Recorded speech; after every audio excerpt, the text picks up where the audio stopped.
اور فرش ادا پر دعا کی قبولیت میں اگر شک ہو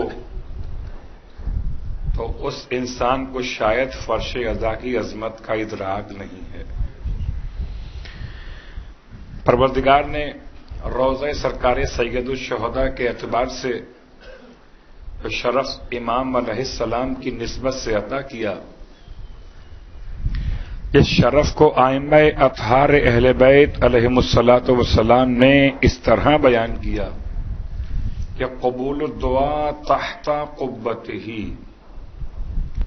کہ دعائیں قبول ہوتی ہیں روضہ حسین کے قبے کے تحت میں۔ لیکن ایسا محسوس ہو رہا ہے کہ جیسے وہاں جائیں گے تو دعا قبول ہوگی، بلکہ شاید ایک اور انداز سے آپ اس کو محسوس کر سکیں کہ دنیا بھر میں جتنی دعائیں مانگی جا رہی ہیں وہ دعائیں براہ راست آسمان کی طرف بلند ہونے سے پہلے زمین کربلا سے بلند ہوتی۔ قبول الدعاء تحت قبتی کیسے ہو سکتا ہے؟ اب قبے کا ترجمہ گنبد کیا جائے تو کیا گنبد روضہ مراد ہے؟ کیا وہ چار دیواری کی عمارت ہے؟ کیا وہ علاقہ حائر ہے؟ کیا وہ زمین کربلا کا محدود سا ایک ٹکڑا ہے؟ تو کیا سرکار سید الشہداء کی قربانی کربلا کے لیے تھی؟ سید الشہداء کی قربانی کیا صرف کربلا کے لیے تھی؟ کیا عراق کے لیے تھی؟ کیا عرب کے لیے تھی؟ کیا اسلام کے لیے تھی؟ یا ساری کائنات کے نظام کو بچانے کے لیے تھی؟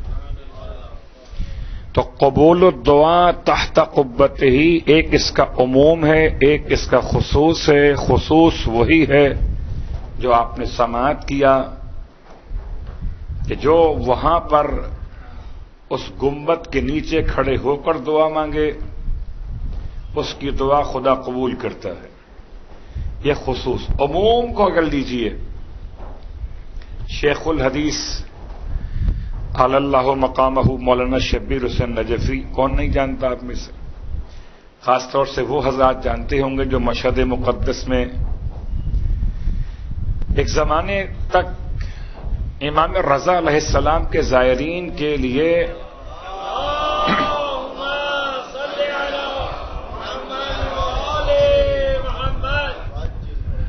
مہمان سرائے امام رضا علیہ السلام کے کھانے کے کوپن یا جو بھی آپ کہیے ٹکٹس وغیرہ کہہ لیجئے، وہ مرحوم اپنے ہاتھ سے دیا کرتے تھے۔ یعنی اب تک نگاہوں میں منظر محفوظ ہے کہ آرام گاہ حر عاملی کے ساتھ آفس ہوتا تھا سین انقلاب میں۔ یہ تمام باتیں اس لیے کہ میں آپ کو اس عظیم شخصیت کی طرف متوجہ کروں۔ نام بھی بڑا خوبصورت، شبیر حسین نجفی۔ اتنی احادیث یاد کی تھیں قبلہ نے کہ ان کو اس دور کے علماء نے شیخ الحدیث کا نام دیا تھا۔ ہمارے یہاں مشکل ایک مسئلہ ہے کہ لوگ احادیث کو بہت کم یاد کرتے ہیں، اور اگر یاد بھی کر لیتے ہیں تو عمل کرنے کا خیال نہیں آتا۔ تو یاد تو ہو جاتی ہیں مگر عمل نہیں ہوتا۔ مرحوم کہا کرتے تھے کم از کم اتنا تو عمل کر لو کہ حدیث کی زکوٰۃ تو ادا ہو جائے۔ اگر 40 حدیثیں یاد کی ہیں 10 دنوں میں محرم کے تو کم از کم ایک حدیث صلوات پڑھے محمد و آل محمد، عمل کر لو۔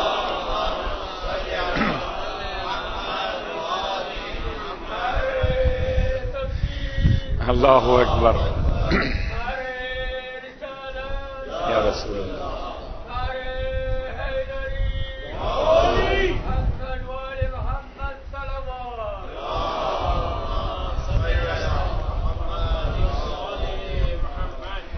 تو شیخ الحدیث بہت کم اس طرح سے جیسے عام علماء خطیب حضرات خطابت کیا کرتے ہیں، وہ کم خطابت کرتے تھے مگر عمدہ خطابت کرتے تھے۔